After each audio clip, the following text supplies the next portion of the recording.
இது எப்படி ஃபிலிம் எப்படி வரும்னு எனக்கு தெரியாது. மீடியாஸ் தான் இம்பார்ட்டண்ட்டாக. இது இந்த ஃபிலிமினை நல்லதாக இருந்தால், கெட்டதாக இருந்தால் தேவையில்லை, நல்லதாக இருந்தாൽ അത് കണ്ടിപ്പോൾ നമ്മുടെ മക്കൾ പോയി ചേർന്ന്. ഞാൻ അതുകൊണ്ടാണ് സിനിമയുടെ ഏതായാലും വിദ്യാഭ്യാസമൊക്കെയാണ് നമ്മുടെ സമൂഹം, നിങ്ങളും ചെയ്യുന്ന സമൂഹത്തിൽ നിങ്ങളാണ് ഞങ്ങളെ രക്ഷപ്പെടുത്തേണ്ടത്. ഞങ്ങളെ എന്ന് പറഞ്ഞ മാധ്യമങ്ങളാണ് നല്ലതും വലുതാക്കുന്നതും ചെറുതാക്കുന്നതും മാധ്യമങ്ങളാണ്. പൊതുവെ നമുക്ക് ഒരുപാട് പ്രതീക്ഷകളുണ്ട്. கிருஷ்ணபிள்ளை தமிழ்நாட்டுடைய மருமகன். அவர் பிறந்தது வைக்கம். தந்தை பெரியார்கள் வைக்கம் போராட்டு போனார் பாருங்க.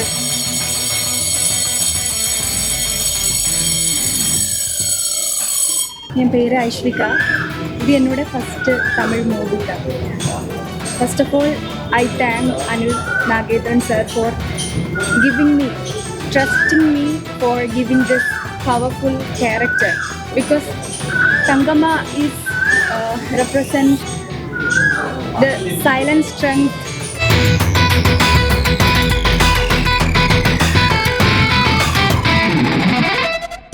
வணக்கம், நான் அனில் வி நாகேந்திரன்.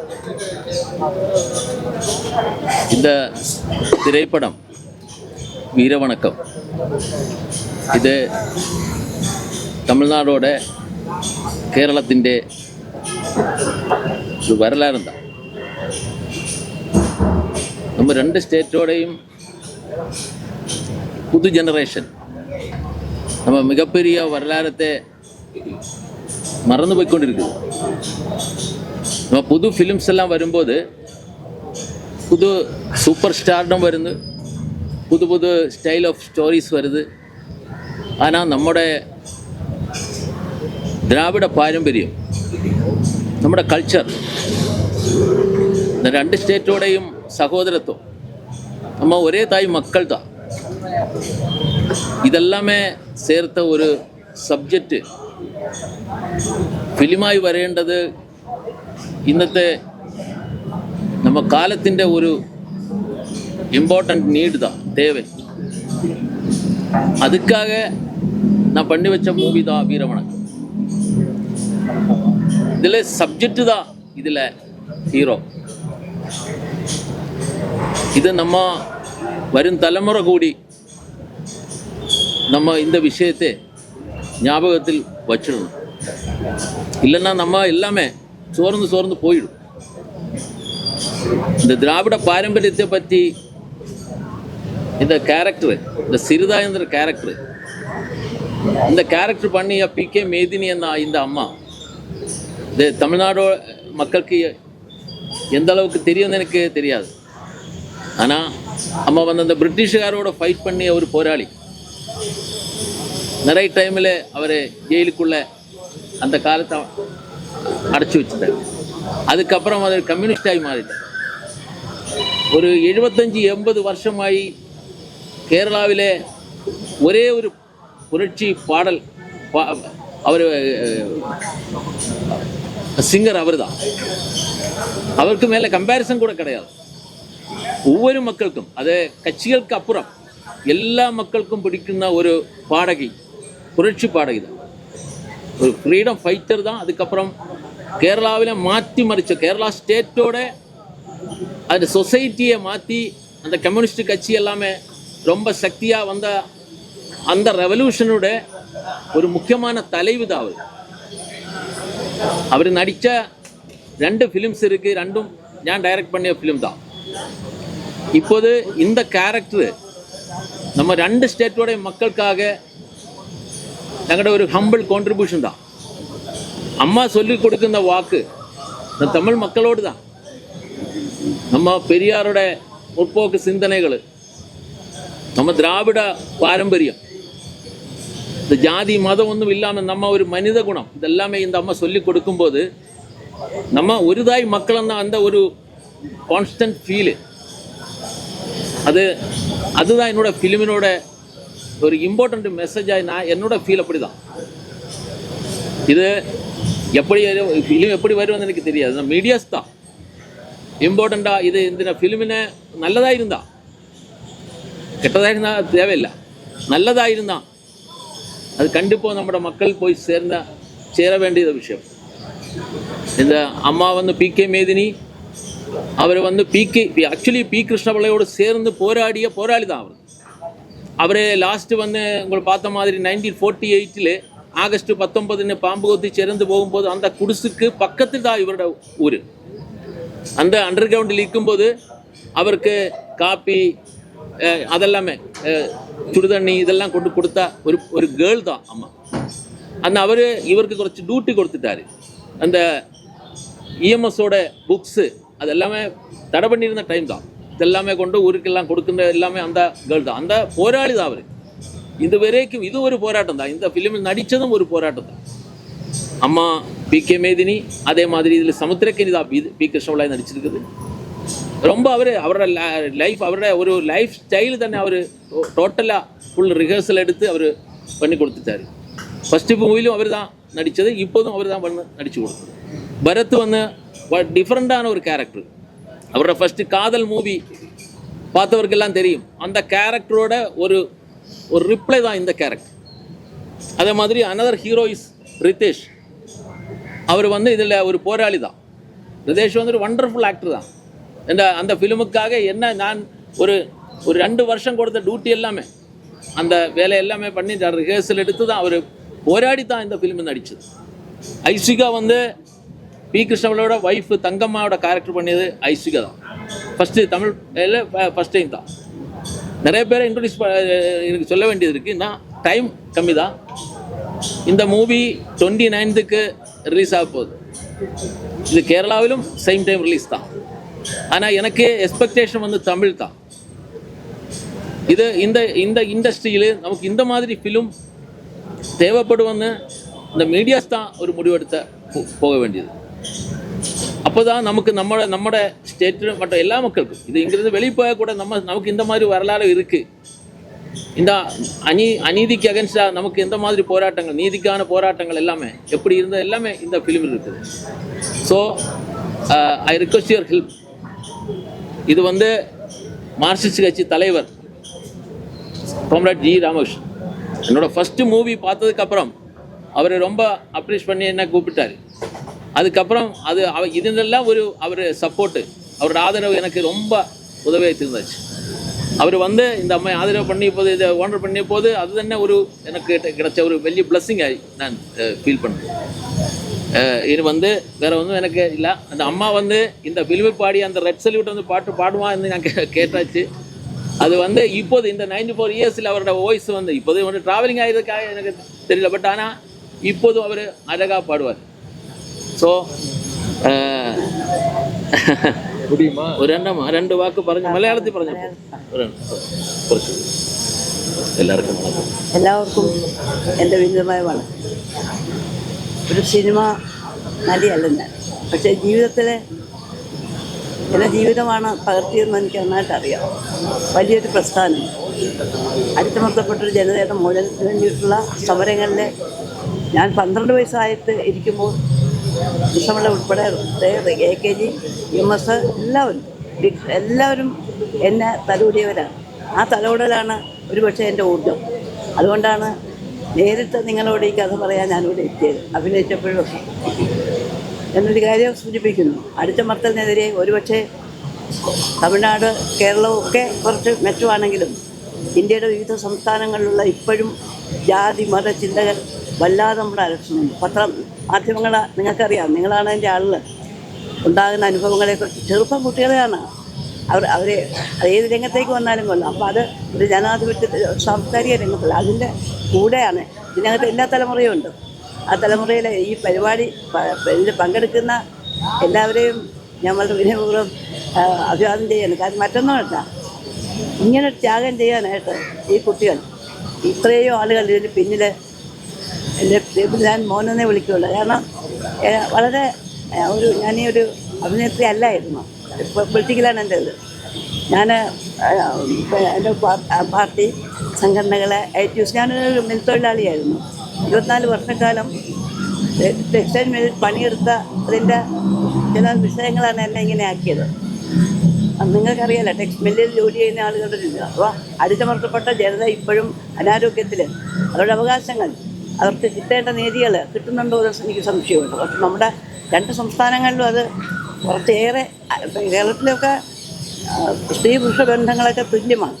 അവിടെ പിന്നെ സ്ത്രീയുടെ മുൻപിലാണ്. പക്ഷേ മറ്റുള്ള സ്ഥലങ്ങളിൽ അങ്ങനെ ആണോ? കുടുംബജീവിതത്തിലെ കുട്ടികളെ ചേർത്ത് ഞാൻ എൻ്റെ കുട്ടികളെ കൊണ്ടുപോയിട്ടുണ്ട്. അത് വെറുതെ പറഞ്ഞതല്ല. എൻ്റെ മോളുണ്ട്, മോളുടെ മോള് എല്ലാവരും വിദ്യാഭ്യാസമൊക്കെ ചെയ്ത്. പക്ഷേ എല്ലാവരും എൻ്റെ ഭാഗത്തുണ്ടതല്ല. അവർക്ക് ഉള്ള അഭിപ്രായങ്ങൾ ഞാൻ ചെയ്തത് ശരിയാണോ തെറ്റാണോ എൻ്റെ കുട്ടികൾ പറയുന്ന ഒരു അവസ്ഥയുണ്ട് ഇപ്പോഴും. കാരണം ശരിയാണെന്ന് അവർക്ക് കിട്ടിയിട്ടുണ്ട്. കാരണം അത്രയും ഒരു പിന്നെ വ്യക്തി കുടുംബ സമൂഹം രാഷ്ട്രം എന്നാണ്. അപ്പോൾ തീർച്ചയായിട്ടും മഹാത്മാഗാന്ധിയെക്കുറിച്ചൊക്കെ ഓർക്കുമ്പോൾ ഞാനതെല്ലാം ഓർക്കുന്ന ആളാണ്. ഞാൻ വായനയെല്ലാം ഇഷ്ടമുള്ള ആളാണ്. എൻ്റെ രാഷ്ട്രീയത്തിനെ പറ്റിയാണ് ഞാൻ പറയുന്നത്. മനുഷ്യസ്നേഹം ഉള്ളവനും ഇല്ലാത്തവനും തമ്മിലുള്ള അകലം കുറച്ചുകൊണ്ട് ഈ സമ്പദ്ഘടന നമുക്കെല്ലാം ഒന്നിച്ചാസ്വദിക്കാനായിട്ട് തന്നതാണ് പ്രകൃതി. പ്രകൃതിയാണ് വലിയ ശക്തി. നമ്മുടെ സങ്കല്പത്തിലുള്ള ഒരുപാട് ദൈവങ്ങളുണ്ട്. ഞാൻ ദൈവവിശ്വാസിയാണ്. നമുക്കൊരു വിശ്വാസമൊക്കെ ഉണ്ട്. പാട്ടിലൂടെ, കലയിലൂടെ, നാടകങ്ങളിലൂടെ നമുക്ക് പരിപാടി അവതരിപ്പിക്കാൻ നമുക്കൊരു മാനസിക ശക്തി വേണം. അതിനകത്ത് സത്യം വേണം, നീതി വേണം, ധർമ്മം വേണം. അതെല്ലാം ഞാൻ. അതുകൊണ്ട് ക്രിസ്ത്യനോ മുസ്ലിമൊന്നും ഇല്ല. എൻ്റെ വീട്ടിലെ മതത്തിനെതിരായിട്ടുള്ള കല്യാണങ്ങളാണ് നടത്തിയത്. ഹിന്ദു, മുസ്ലിം, ക്രിസ്ത്യൻ എല്ലാം ഉണ്ട്. SC ST നായർ, അങ്ങനെ എല്ലാ ജാതി വിഭാഗങ്ങളിലെയും ചേർത്ത് പിടിച്ച കുട്ടികളാണ് എൻ്റേത്. ഒരു കുഴപ്പമില്ല. അവരെല്ലാം നന്നായിട്ട് പോകുന്നു മാത്രമേ ജീവിക്കാൻ പഠിച്ചു വരെ. ജോലി തിരക്കി എങ്ങും പോകണ്ട, അവർ സ്വന്തമായി ജീവിക്കുകയാണ്. അപ്പോൾ അതുകൊണ്ട് ഈ കല എന്ന് പറഞ്ഞ തൊഴിലും കൂടാണ്. ഞാൻ അതുകൊണ്ടാണ് സിനിമയുടെ ഏതായാലും വിദ്യാഭ്യാസമൊക്കെയാണ് നമ്മുടെ ഒരു സാമൂഹ്യം. നിങ്ങളും ചെയ്യുന്ന സാമൂഹ്യം, നിങ്ങളാണ് ഞങ്ങളെ രക്ഷപ്പെടുത്തേണ്ടത്. ഞങ്ങളെ എന്ന് പറഞ്ഞ മാധ്യമങ്ങളാണ് നല്ലതും വലുതാക്കുന്നതും ചെറുതാക്കുന്നതും മാധ്യമങ്ങളാണ്. പൊതുവെ നമുക്ക് ഒരുപാട് പ്രതീക്ഷകളുണ്ട്. നമ്മളതൊന്നും ഒരു ലാഭത്തിന് വേണ്ടി ചെയ്യുന്നതല്ല. ഒരുപാട് ക്ലേശങ്ങൾ അനുഭവിച്ചിട്ടാണ് ഇതൊക്കെ ചെയ്തിരിക്കുന്നത്. ഒരു സിനിമ കാണുമ്പോൾ സുഖമുണ്ട്, പക്ഷെ അതിൻ്റെ പിന്നിൽ ത്യാഗങ്ങൾ എത്രയെത്രയോ ദിവസങ്ങൾ, മേക്കപ്പിന് മാത്രമല്ല പ്രോമിറ്റ് ചെയ്ത മാർക്കപ്പിന് എടുക്കണം. അപ്പോൾ അതൊക്കെ ഒരുപാട് പ്രശ്നം. ഞാൻ ഇപ്പം ഇങ്ങനെ ഇരിക്കുന്ന വലിയ അഡ്വക്കേറ്റാണ് കേട്ടോ. വലിയ അത് പറഞ്ഞിട്ട് അങ്ങനെ അപ്പാവും മോൻ അഡ്വക്കേറ്റ് മോഹൻ അത് പറയണം. അപ്പം എനിക്കറിയാം കേൾപ്പിട്ടേരൻ അവിടെ അറിയപ്പെടുന്ന ലോകം അറിയപ്പെടുന്ന 3-4 വ്യക്തിയുള്ള ഒരാളാണ്. പക്ഷേ ഇതുപോലെ തന്നെ ഒതുങ്ങി പോയതാണ്. അതുകൊണ്ട് എല്ലാവരെയും ഓർത്തുകൊണ്ടാണ്.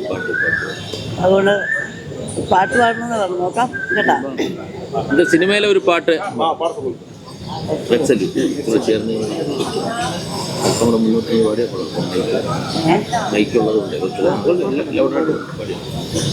ശബ്ദമൊക്കെ എത്തി കുഴപ്പം വരും, എന്നാലും കുഴപ്പമില്ല.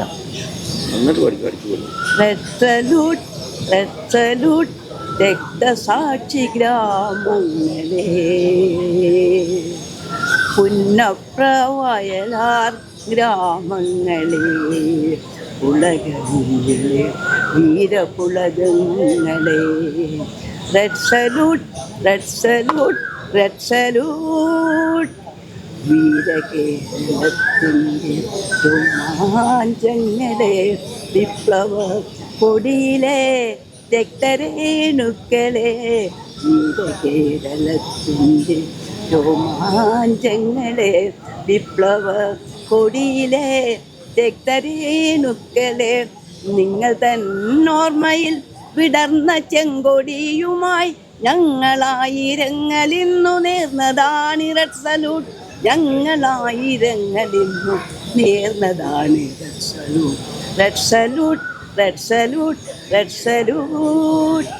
നിങ്ങൾ മരിച്ചു വീണ ഗ്രാമങ്ങളെ, നിങ്ങൾ തൻ രക്തവർണ്ണാർന്ന പൂവുകൾ, നിങ്ങൾ മരിച്ചു വീണ ഗ്രാമങ്ങളെ, നിങ്ങൾ തൻ രക്തവർണ്ണാർന്ന പൂവുകൾ, ഇന്നും തോരണങ്ങൾ തൂക്കിടുന്നോരാ, ഇന്നും തോരണങ്ങൾ തൂക്കിടുന്നോരാ ആരാമങ്ങളെ, ആരാമങ്ങളെ, ആരാമങ്ങളെ, ആരാമങ്ങളെ.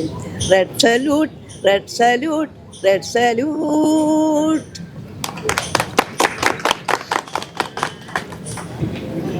ചെയ്യാറുണ്ടോ? 2 కొంచెం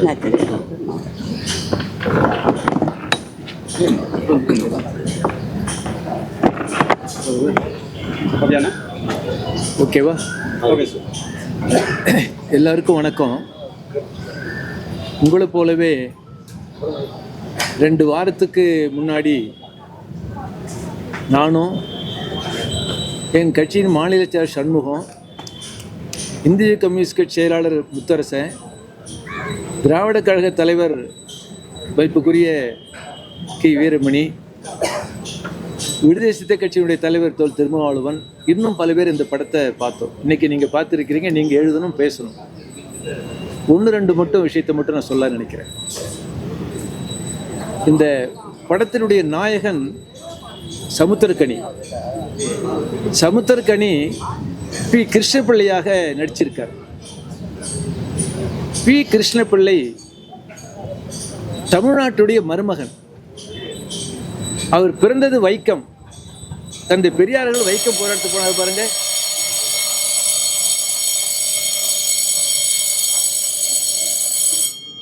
பிறந்தது வைக்கம். 1948ஆம் ஆண்டு ஆகஸ்ட் மாதம் 10ஆம் தேதி கம்யூனிஸ்ட் கட்சி தடை செய்யப்பட்டு பி கிருஷ்ணபிள்ளை தலைமறைவாக இருந்தபோது பாம்பு கடிச்சு இறந்துட்டார். இறப்பதற்கு முன்னதாக கடைசியாக அவர் எழுதிய 2 வார்த்தைகள் சகாக்களே முன்னோட்டு. அவர் இறந்தப்ப உடனடியாக போய் பார்த்த பலரில் ஒருவர் தான் PK மேதினி. இவங்க மட்டும்தான் இப்போ நம்மோடு இருக்கிறாங்க. அவர் கைது செய்யப்பட்டு அடைக்கப்பட்டிருந்தது, நீங்களாம் படம் பார்த்தீங்க, குமரி மாவட்டத்தில் இடலாக்குடின்னு சொல்லக்கூடிய சிறையில் தான். தலைமறைவாக குமரி மாவட்டத்துக்கு வந்துட்டு போகிறப்ப தான் தங்கம்மா என்ற உங்களுக்கு காதலிச்சு காதல் நடந்தது. தமிழ்நாட்டு மருமகன் சொன்னேன். ஆகவே இந்த படத்தினுடைய முக்கியமான சுதந்திர போராட்டத்துக்கு முன்னதாக மக்கள் சந்தித்த பல்வேறு பிரச்சனைகளை கருவாக்கி எடுத்திருக்கிற இந்த படம்.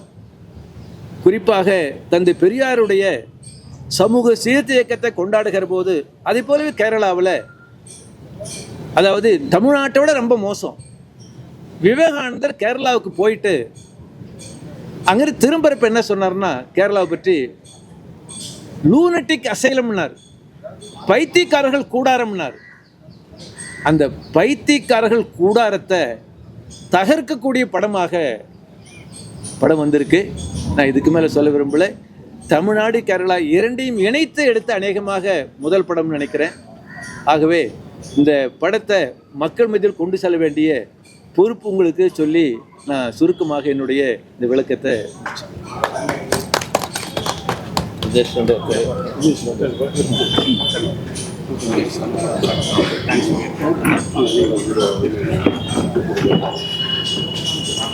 எல்லாருக்கும் தேங்க்ஸ். வீர வணக்கம். என்னோடய பேர் ரிதேஷ். என்னோட முதல் படம் தமிழ் படம். கேரளாவில் முன்னாடியே மோர் தேன் 10 படம் பண்ணியிருக்கு. சாரோட படத்தில் 2 படத்தில் ஹீரோ கேரக்டர் பண்ணி வச்சுருக்கு. ரொம்ப வருஷங்களாகி ஆசைப்பட்டிருக்கேன் தமிழில் ஒரு நல்ல இன்ட்ரடக்ஷன் வேணும்னு. வீரவணக்கத்தில் சமுத்திரகனி சார் கூட ஒரு நல்ல பவர்ஃபுல் கேரக்டர் பண்ணி வச்சுருக்கேன். அதை 29th ரிலீஸ் பண்ண போகிறேன். எல்லா மீடியாஸும் நல்ல சப்போர்ட் கொடுக்கணும். தமிழில் ஒரு ஸ்பேஸ் கிடைக்கணும், நல்ல ஆசை இருக்குது. எல்லாருக்கும் தேங்க்ஸ். படம் எல்லோரும் பார்த்து நல்லா பிடிச்சிருக்குன்னு நினைக்கிறேன். தேங்க்ஸ்.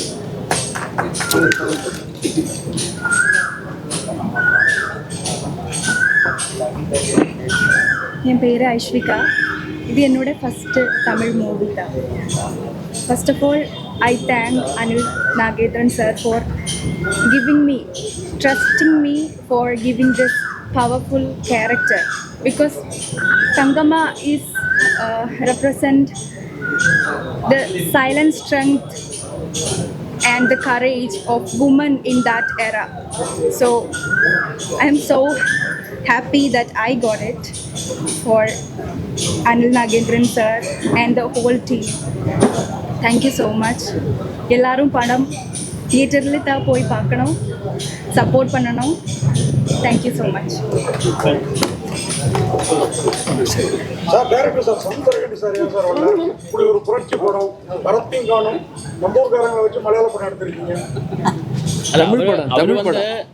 ஆமா தமிழ் படம். அதான் தமிழ் படம் ஏன் சமுத்திரகண்டி வரல? கூட்டிங்களா? அல்ல அதல்ல, அவர் வந்து என்ன பிரதர் மாதிரி தான். அவரோட எல்லா பிரச்சனைகளும் எனக்கு தெரியும்.